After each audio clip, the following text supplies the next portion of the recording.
بسم الله الرحمن الرحیم. را بسو موږ تاسې تر ټکسټ فارمولو راوړشو. نن وایو ډیټ اینډ ټایم فارمولې. دغه ډیټ اینډ ټایم فارمولې تر ډېره پورې موږ تاسو ته دغه ډېره نه استعمالوو یې، ولې په ډېره اندازه نه استعمالېږي. فقط په دې کې دوې فارمولې زده کړئ، دا نور څه باره بیا وایې خو تاسې هم زده کوئ. مثلا دلته اول ورو موږ تاسې ډیټ ویل کېږي تاریخ ته. مثلا په دې ځای کې موږ لیکو مساوي ډیټ قوس خلاص ته ماته تاریخ راوله، نو دی تا ته وایي کم کال دی؟ د 2020 کال. کاما مونت کومه میاشت ده؟ فرض که زه ورته وایم چې نهمه میاشت ده. کاما دی تا ته څوم تاریخ دی؟ زه ورته وایم چې 12 تاریخ دی. قوس باندې انټر که دی تا ته خپله راولي چې په دې شکل نو چې موږ ته میاشت را معلوموي، کال را معلوموي، تاریخ را معلوموي، ضرورت نشته چې موږ یې ولیکو. بل په دې ځای کې لیکو مساوي مونت معنا ته ماته میاشت وښیه. وایي د کوم تاریخ درته وښیم ته دا تاریخ ته راته وښیه. قوس باندې انټر که دی تا ته ښیي چې دغه میاشت ده. بل مثلا لرو ير معنا ته کال ته وښیه. د کوم تاریخ درته وښیم د دې تاریخ ته راته وښیه. قوس باندې انټر که دی تا ته ښیي چې 2020 کال دی. بل مثلا موږ په دې ځای کې لرو مساوي ډې قوس ته ماته ډې ورځ راته وښیه په دې تاریخ کې. قوس بند دی تا ته ورځ درته ښیي چې په دغه کې ورځ 12 ده. دا کاریږي په څه ډول یې تاسو کارولی سئ؟ دا لکه ډیټ اف برت نه، هلته تاسو وګورئ په ځینو ځایو کې مثلا داسې لیکلی چې نیم، په دې ځای کې لیکلی مثلا فادر نیم، په دې ځای کې لیکلی ډیټ اف برت. نو اوس دلته لیکل شوی چې یر په کوم کال کې زیږېدل دی، مونت په کومه میاشت کې زیږېدل دی، ډې په کومه ورځ زیږېدلی دی. د دغه دپاره دوی څنګه کار کوي؟ عین دا کار کوي. مساوي په دې ځای کې ولیکي یر ته ماته کال وښیه. قوس خلاص د کم در راته وښیه، دې در راته وښیه. قوس بند کوي، انټر یې کوي. موږ ته یوازې کال ښیي. مساوي مونت میاشت راته وښیه. قوس خلاص د کم تاریخ میاشت درته وښیم، د دغه در راته وښیه. قوس بند انټر یې کوي. میاشت راته وښیي چې اوله میاشت ده. بل په دې ځای کې لیکو مساوي ډې ورځ راته وښیه. قوس خلاص د کم یوه درته وښیه، په دغه نفر در راته وښیه. قوس باندې انټر کړه. اوس چې کله موږ تاسې یو نفر ولیکو، مثلا جانان دی د محمد زوی دی، په کوم تاریخ پیدا سو؟ کنټرول سیمی کالن د نن ورځې شارټکټ کې ده، یعنې ټوډے د نن تاریخ ته کله انټر کې دی ډایرکټ وایي چې دغه نفر د 2020 کال د نیم میاشتې پر 12 تاریخ زیږېدلی، یعنې هغه میاشت کال یې خپله درته جلا کړي. په ځینو ځایو کې موږ د داسې استفاده کوو. اوس نو ګورئ بل په دې ځای کې لرو مساوي ټوډے. ټوډے معنا ته ماته د نن ورځې تاریخ راته وښیه. کله چې تاسو انټر کړئ دی تاسو ته د نن ورځې تاریخ درښیي چې د نن ورځې تاریخ د 2020 کال د نیم میاشتې 12 تاریخ دی.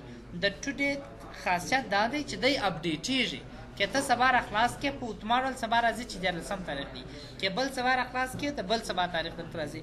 دا که ستاسو په یاد وي هغه موږ ته چې ایکسپایر ډیټ ویلی وو، دا د هغه دپاره ډېر کار درته کوي دا ټوډے. مثلا تاسې راغلی یاست په دې ځای کې تاسو لیکل دی نمبر، په دې ځای کې تاسو لیکل دی آیټم، په دې ځای کې تاسو لیکل دی مینوفیکچر ډیټ یا ایکسپایر ډیټ چې دی به په دا تاریخ ایکسپایر سي.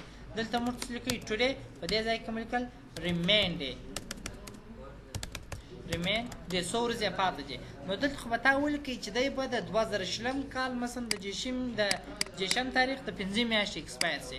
نو موږ به ورته ویل چې ټوډے منفي کوه مساوي ټوډے قوس خلاص قوس بند. ځکه که دا موږ ور نه کړو، دا ټوډے ور نه کړو، دی موږ ته د نن تاریخ بیا نه منفي کېږي، ته کم یو منفي کوي. اوس په دې ځای کې درېږو مساوي زه ورته وایم ایکسپایر ډیټ منفي که ځینې چې شي ټوډے منفي که انټر یې کړه. اوس چې کله ته دا فارمول داسې راکاش کړئ تاسو، او اوس په دې ځای کې زه دلته ولاړم مثلا اوله شماره، مثلا فرض که موږ تاسې یو شی رانیول د فینا ډول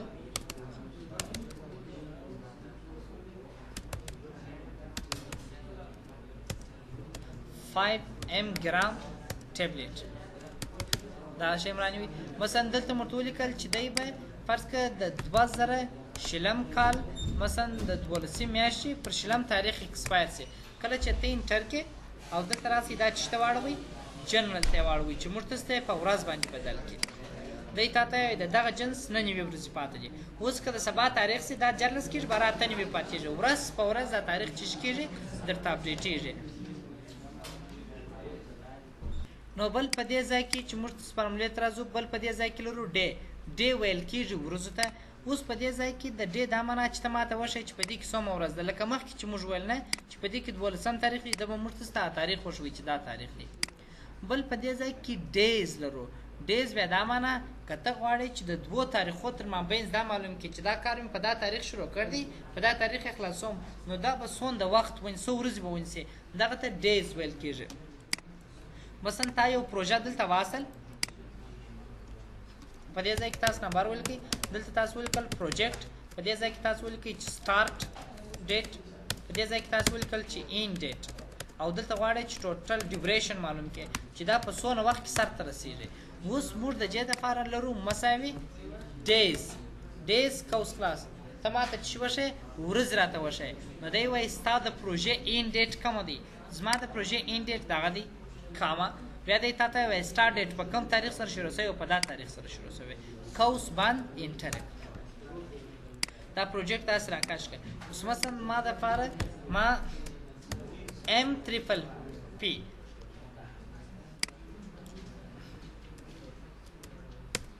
MPMMM پروجیکټ منیجمنت میچورټي ماډل دغه یو پروژه ده چې ما واصل چې زه به دغه د پروژو دا کار مخته بیایم دا ما په کم تاریخ د خپله پروژه شروع کړله ټوډے نن مې شروع کړل کنټرول سیمیکن دا به سمال پای ته ورسېږي دا پروژه به د 2020 کال مثلا د لسمې میاشتې پر شلم تاریخ پای ته ورسېږي نو دغه پروژه 10 ورځې وخت نیسي ته باید دغه کار په 10 ورځې کې پای ته ورسوې بل په دې ځای کې په ډیټ کې بل متصل لرو ډیز 360 ګورئ دغه ډیز چې دی فرق یې دا دی چې ډیز چې دی دغه زموږ میاشت یو جیش ورځې نیسي که میاشت یو جیش نیسي که دېرش جیش نیسي ولې ډیز 360 ستا میاشت څو ورځې نیسي ساده 10 ورځې که میاشت یو جیش شي که نوي شي دی 90 جیش ته حساب نه کوي ټوله میاشت څو محاسبه کوي 10 ورځې محاسبه کوي مساوي ډیز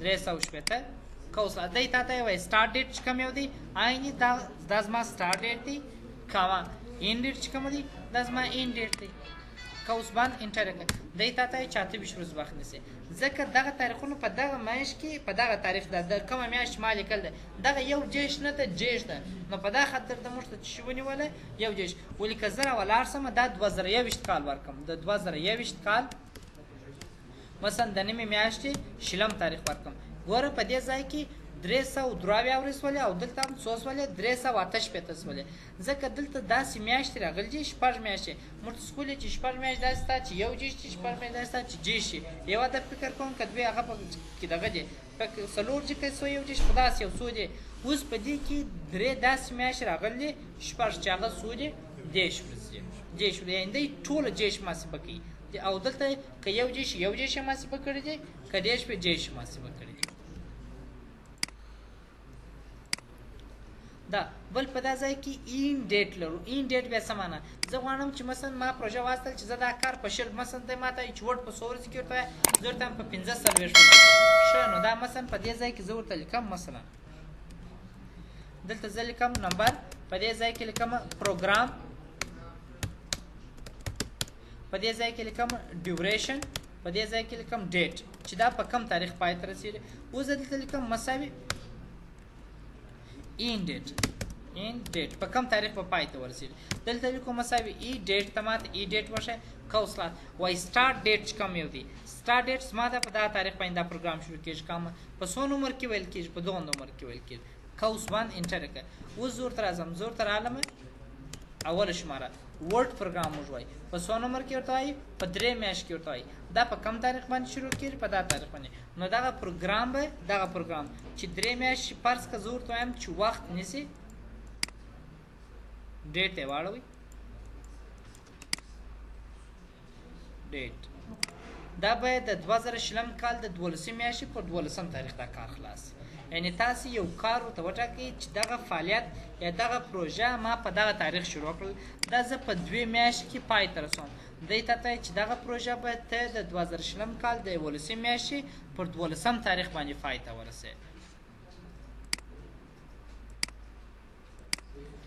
بل په دې ځای کې اور خو موږ ویلې چې اور راته وښیه اینډ مونت راته وښیه ته ماته میاشت راته وښیه چې په کومه میاشت کې به دا چیز سي موږ ته پای ته ورسېږي په دې ځای کې زه لیکم مساوي end month شه EOMONTH قوس خلاص دی تا ته وایي چې سټارټ ډیټ په کوم تاریخ تا شروع کړی دی په دا تاریخ مې شروع کړی دی کاما څو میاشتې وخت نیول دی دغونه میاشتې وخت نیول دی فرق یې دا بل سره دا دی ښه دا این مود سره فرق دا دی چې دی تا ته که میاشت یو جیش هغه خبر ده چې هغه میاشتې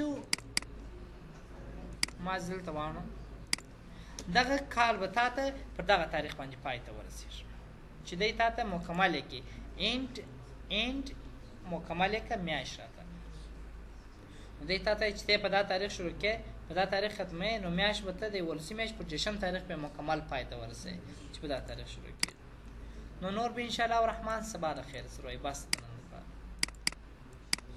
دغه ډېر وروسته